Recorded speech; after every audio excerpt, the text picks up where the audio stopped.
Komik jadul Indonesia, digubah oleh sang komikus Jan Mintaraga, dengan judul Cupu Manik Astagina. Bagian ke-1. Sejaman dengan moksanya Begawan Wisrawa, tersebutlah seorang Brahmana yang bernama Resi Gotama. Resi Gotama bertapa di Gunung Sukendra, konon, ia masih keturunan Batara Maya dari Suralaya. Sejak usia muda, Resi Gotama sudah melakukan tapa brata. Karena kekusukannya dalam bertapa, Resi Gotama sangat dicintai dewa. Maka, sewaktu ia berkeinginan beristrikan seorang bidadari, Batara Guru mengabulkannya.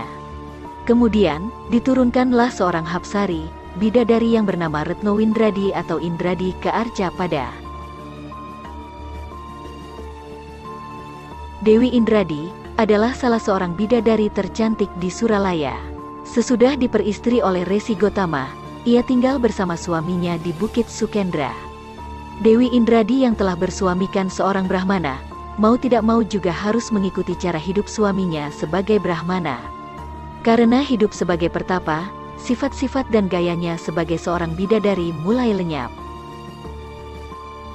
Konon, sebelum dihadiahkan pada Resi Gotama, Dewi Indradi sempat menjalin cinta dengan Batara Surya. Tetapi hidup sebagai Brahmana, bukanlah hidup yang didambakan oleh Dewi Indradi. Dalam waktu-waktu yang sunyi, Dewi Indradi selalu terbayang pada Batara Surya, kekasihnya yang ada di Suralaya. Rasa sunyi yang menekan itu, akhirnya tidak dapat ditahannya. "Duh Kandawiku, izinkanlah hamba mengunjungi Suralaya." "Mengapa Adinda? Apakah engkau merasa kurang bahagia berada di Bukit Sukendra ini?"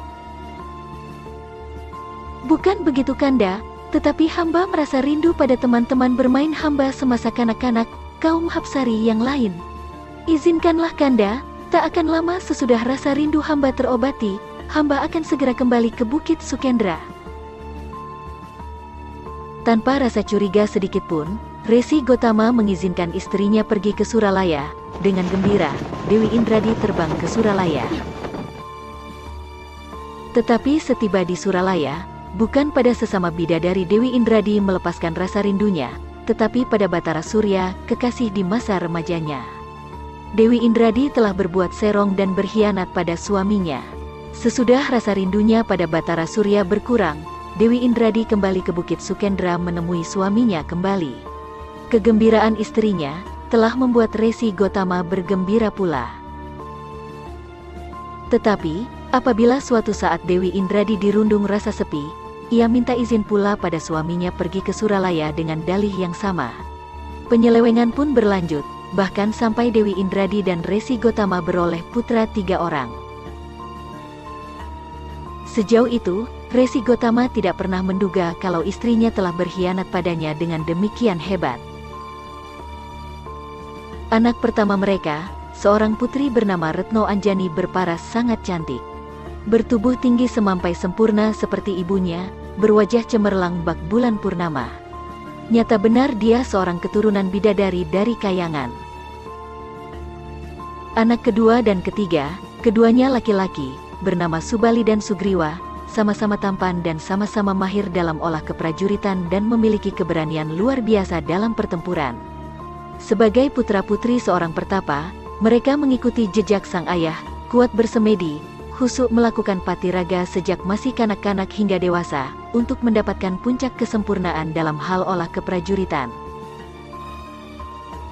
Sementara itu Retno Anjani memiliki sebuah cupu ajaib yang bernama Cupu Manik Astagina. Berjam-jam gadis itu dapat menghabiskan waktu memandang benda itu.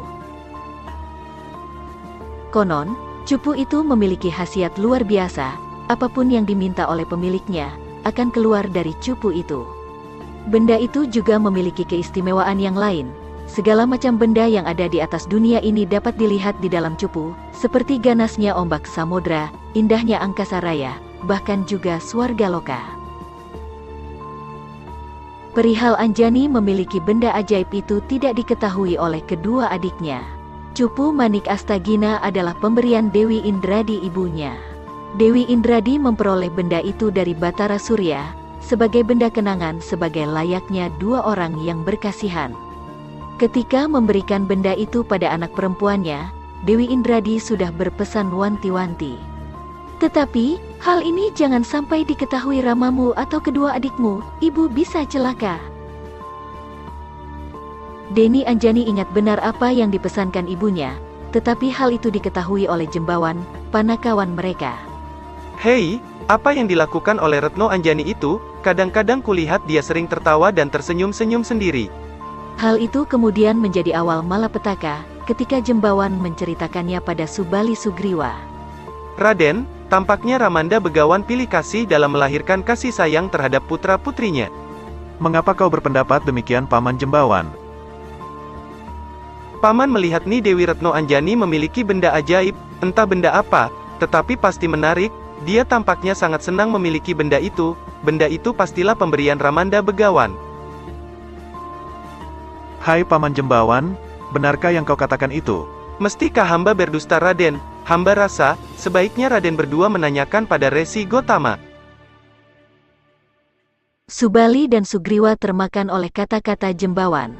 Kemudian, mereka bertiga menghadap Resi Gotama. Resi Gotama agak heran melihat putra-putranya muncul tanpa dipanggil. Anak-anak Kunggerca bagus, ada kepentingan apa kalian menghadap Ramamu?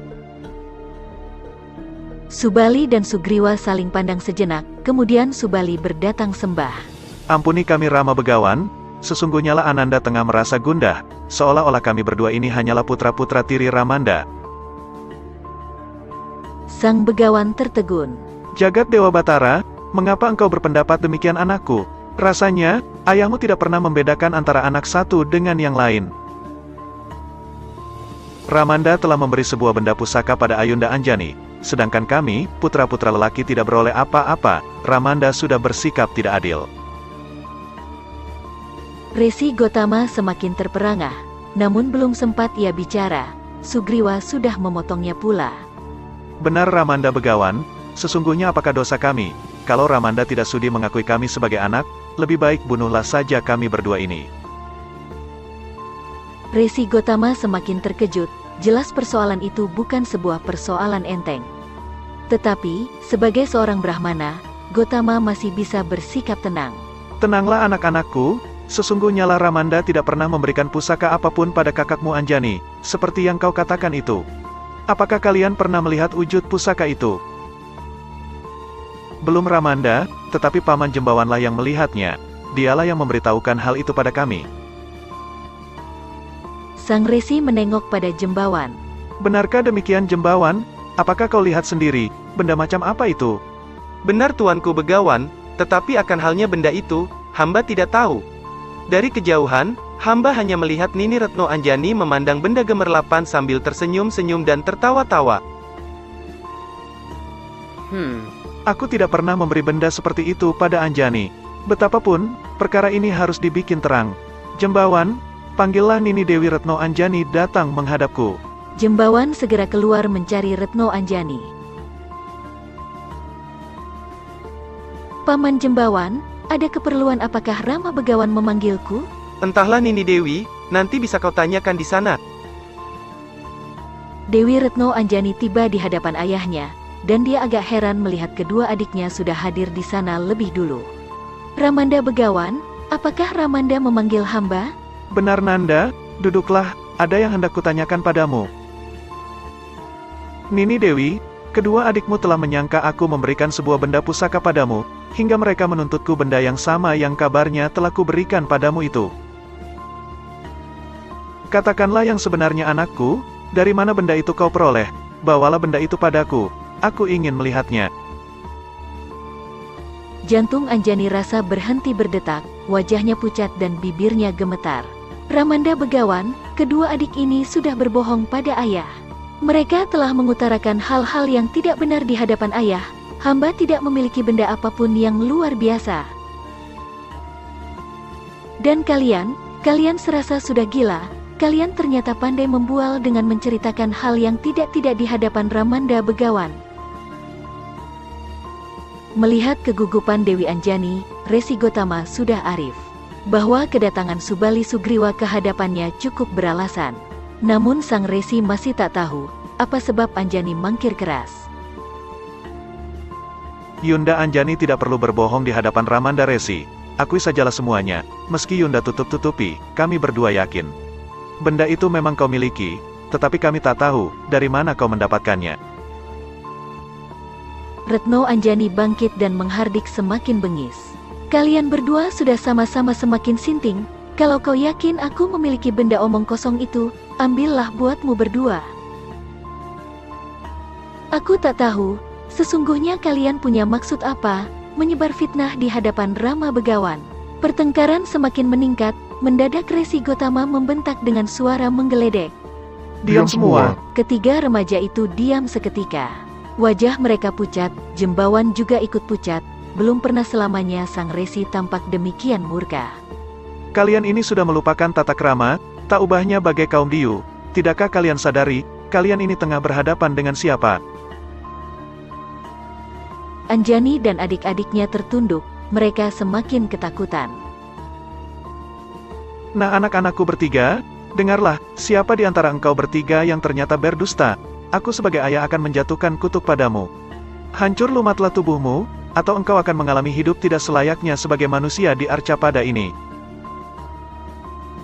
Mendengar niat ayahnya hendak menjatuhkan kutuk demikian dahsyat, gemetarlah tubuh Anjani, bibirnya gemetar, wajahnya pucat pasi. Air matanya bercucuran, jiwanya terguncang dan dilanda kebimbangan, antara hendak mengaku dan tidak. Tetapi ia takut mengambil keputusan, tetap berbohong berarti akan jatuh kutuk atas dirinya. Mengaku, berarti dia telah menyia-nyiakan kepercayaan ibunya yang telah berpesan padanya, dengan wanti-wanti. Tetapi, rahasia telah tersingkap, dendam kesumat dan keberangan memuncak ia tujukan pada dua adiknya yang telah membuat gara-gara. Anjani, di antara anak-anakku, kaulah yang paling gelisah, apakah kau yang telah melakukan dusta itu? Apakah kau tetap menginginkan ayahmu menurunkan kutuk atas dirimu? Merasa tidak dapat mengelak lagi, apalagi diancam dengan kutuk demikian dahsyat, Anjani merasa tidak harus melanjutkan bohongnya. Dia bersimpuh di depan ayahnya, sambil menangis. Oh, Ramanda Begawan, ampunilah hamba, hamba memang memiliki benda itu. Nah, segeralah bawa benda itu ke hadapanku, aku ingin melihat wujudnya. Retno Anjani segera mengeluarkan cupu itu dari balik kembennya, sinar cemerlang bak sinar Baskara segera memenuhi ruang itu. Keindahannya tak dapat disamai oleh benda apapun di atas Arcapada ini. Resi Gotama pun terperangah, benda yang memiliki perbawa demikian dahsyat, sungguh langka di atas Arcapada. Kemudian, Resi Gotama mengambil benda itu, dan kemudian menerawangkannya ke angkasa. Apa yang disaksikan membuat sang Resi terpesona, di hadapannya, tergelar suatu pemandangan yang mempesona. Alam dengan segala isinya, rimba, gunung, samudra, daratan, semua muncul berganti-ganti secara menakjubkan. Sedangkan pada tutup cupu, terdapat pemandangan di angkasa, dan benda-benda langit seperti matahari, halilintar yang saling berkelebatan, biang lala dengan 7 warna yang cemerlang, dan masih banyak yang lain. Resi Gotama sangat kagum dengan benda itu, dia menutup kembali benda itu. Sang Wiku semakin terkejut, pada tutup cupu, terdapat tulisan cupu Manik Astagina ini, berasal dari Sang Hyang Surya. Melihat tulisan itu, timbul wasangka pada diri Sang Wiku, timbul dugaan, bahwa kepergian Dewi Indradi selama ini kekayangan ada hubungannya dengan Batara Surya. Anjani, panggilkan ibumu datang menghadap. Anjani menyembah, kemudian keluar dengan hati semakin ketakutan. Dengan tanpa diberitahu, ayahnya telah menduga tepat, kalau benda ajaib itu berasal dari ibunya. Dewi Indradi melihat suatu hal yang luar biasa pada wajah putrinya, kemudian tanpa bertanya, ia pergi menghadap. Dewi Indradi menghadap Wiku Gotama, perasaannya semakin tidak keruan, ia melihat wajah sang begawan, tampak keruh dan muram. Penghuni pertapaan pun berkumpul lengkap, kalau saja tak ada peristiwa penting, hal demikian jarang terjadi. Dewi Indradi menyembah suaminya. Kakanda Begawan, adakah hal yang penting? adakah suatu persoalan khusus hingga Paduka memanggil hamba? Benar Nini Dewi, dalam hal ini, diperlukan kejujuran seorang istri. Nini, aku mengharapkan jawaban yang jujur darimu. Kalau hamba dapat menjawab, tentu akan hamba jawab Kanda. Baiklah istriku, kau sudah berjanji, dan seyogyanya janji itu kau tepati. Indradi, dari mana kau peroleh benda tanpa tandingan yang disebut Cupu Manik Astagina ini? Mendengar pertanyaan Sang Wiku, lemaslah segenap tubuh Dewi Indradi. Wajahnya pucat pasi, tubuhnya lemas, serasa tulang belulangnya dilolosi. Ia hanya tertunduk, tanpa bisa menjawab. Dewi Indradi, tidakkah engkau mendengar apa yang kutanyakan? Dewi Indradi kian terpojok, tetapi ia tetap bungkam. Betapapun, ia telah berbuat suatu dosa yang besar terhadap suaminya. Dewi Indradi menjadi pasrah. Pasrah akan segala hukuman yang mungkin hendak dijatuhkan suaminya atas dirinya. Sementara itu, berkali-kali pula Resi Gotama bertanya, dan sampai demikian jauh, Dewi Indradi tetap bungkam. Wiku Gotama beranjak dari tempat duduknya, kesabarannya mulai sirna, sifat manusiawi mulai timbul. Hai Indradi, kau anggap apa aku ini, angin lalu yang tiada arti, kau diam saja, tanpa mau mengeluarkan kata-kata, kau tidak lebih hanyalah sebuah tonggak batu. Sabda Pendita Ratu, atas kehendak para dewata, kata-kata Sang Wiku yang gentur bertapa itu jadi kenyataan. Seketika, tubuh Dewi Indradi berubah menjadi sebuah tugu batu. Menghadapi peristiwa gaib itu, ketiga putra-putri Wiku Gotama terperangah. Mereka tidak dapat berbuat apapun. Resi Gotama pun tertegun. Ia menyadari akan keteledorannya. Sebagai seorang Brahmana kekasih para dewa, tidak seharusnya ia bicara sembarangan. Mendadak, terdengar ratap tangis ketiga putra-putri Wiku Gotama. Duh Rama Begawan, sampai hati Nian Ramanda menjatuhkan kutuk demikian dahsyat pada ibu. Murka Ramanda, bukanlah selayaknya marah seorang suami terhadap istrinya. Sesungguhnya dosa apakah yang telah dilakukan ibunda? Resi Gotama tidak dapat menjelaskan pada putra-putrinya akan dosa ibu. Sang Brahmana menjadi terenyuh memandang ketiga anaknya yang memang pantas dikasihani itu. Ayah, berikanlah ampun pada ibu, kembalikan dia pada bentuk semula. Ayah atau bunuh pulalah kami tidak ingin hidup tanpa ibu yang kami sayang, kami tak ingin beribu kan hanya sebuah tugu. Hati Resi Gotama semakin teriris mendengar ratap Anjani. Sesudah terdiam sejenak, bersabdalah Sang Wiku. Baiklah anak-anakku, akan kuruat ibumu, mari kita keluar. Begawan Gotama segera keluar dengan menggotong tugu itu. Diikuti oleh ketiga putra-putrinya dan Jembawan. Tugu ini harus berada di tempat yang jauh dari tempat ini. Kemudian, Resi Gotama mengangkat tugu itu dan dilontarkannya ke angkasa. Tugu batu itu melayang terlontar ke angkasa, bahkan kemudian hilang dari pandangan mereka. Ketiga putra-putri Resi Gotama terkejut melihat kesaktian ayah mereka.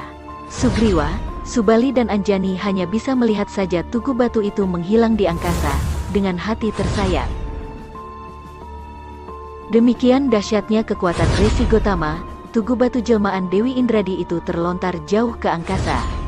Bahkan menyeberangi laut. Akhirnya, dia jatuh di sebuah rimba di kawasan Alengka Diraja, tetap berwujud batu.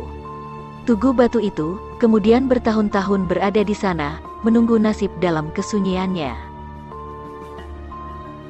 Anjani, Sugriwa dan Subali menyadari, kemurkaan sang ayah sudah tiba pada puncaknya, mereka ketakutan. Kemudian, mereka bersujud di hadapan ayahnya, dan sampai menyentuh tanah. Oh Ramanda Begawan, ampunilah kami, bagaimanakah sesungguhnya nasib ibunda selanjutnya? Resi Gotama menarik nafas dalam-dalam sebelum menjawab. Tampaknya, Brahmana itu memikul beban yang menghimpit. Sudahlah anak-anakku, rupanya takdir ibumu memang sudah dicatat demikian oleh para dewata. Sudah kehendak dewata, bahwa ibumu akan berubah wujud menjadi sebuah tugu batu. Namun aku masih punya harapan, suatu saat, ada yang akan ngeruat ibumu. Kelak jika perang besar Alengka di Raja pecah, tugu itu bakal dipergunakan oleh seorang hulu balang berwujud wanara putih. Sebagai sebuah senjata untuk melawan musuh. Tugu itu akan dipergunakan oleh wanara itu untuk menghantam kepala musuhnya yang berwujud raksasa sakti mandraguna. Disitulah, bentuk ibumu akan kembali sebagai seorang bidadari, yang kemudian akan kembali ke Swarga Loka. Oleh karena itu, sekarang terima sajalah pepesten ini dengan sabar dan tabah. Kita tidak akan pernah bisa menentang kehendak Dewata. Ketiga putra-putri Resi Gotama itu hanya dapat tertunduk sedih mendengar berbagai nasihat ayahnya. Kemudian, tentang benda penyebab malapetaka ini, aku benar-benar tidak bisa mengambil langkah yang bisa membuat kalian masing-masing menjadi puas. Aku benar tidak tahu, siapa sesungguhnya di antara kalian yang paling berhak memilikinya. Kalau kuberikan pada Anjani, kedua adikmu akan merasa tak puas, begitu juga sebaliknya. Baiklah, aku akan membuangnya jauh-jauh, kalian boleh memperebutkannya, kalian sebaiknya saling memperebutkannya. Sesudah berucap demikian, Resi Gotama melemparkannya ke angkasa. Cupu itu melesat ke angkasa, dengan meninggalkan bekas yang berwarna-warni, cemerlang bagaikan sebuah meteor. Begitu ayahnya melontarkan benda itu ke angkasa, Subali dan Sugriwa mengejarnya. Anjani juga ikut mengejar, tetapi langkahnya tidak secepat kedua adiknya. Dia jauh tertinggal. Sementara itu, Cupu masih tetap melayang dan semakin tinggi. Mendadak, Cupu dan tutupnya terpisah, dan kemudian melayang dengan arah yang berlainan. Tutup Cupu melayang ke negara Ayodhya Pala dan kemudian jatuh di keraton Ayodhya dan menjadi Telaga Nirmala. Sedangkan Cupunya sendiri melayang ke tempat yang lain. Cupu itu memiliki cahaya yang lebih cemerlang, hingga perhatian Subali Sugriwa tertumpah di sana, mereka terus mengejar. Anjani semakin jauh tertinggal. "Adik-adikku, tunggulah Kakang Boh." Kemudian, Cupu itu melayang di atas sebuah rimba belantara, jatuh dengan suara menggelegar, berubah menjadi sebuah telaga yang kemudian disebut sebagai Telaga Sumala. Sinar kemilau bak Baskara masih mengambang di permukaan telaga. Subali tiba lebih dahulu di tepi telaga, dia menengok berkeliling.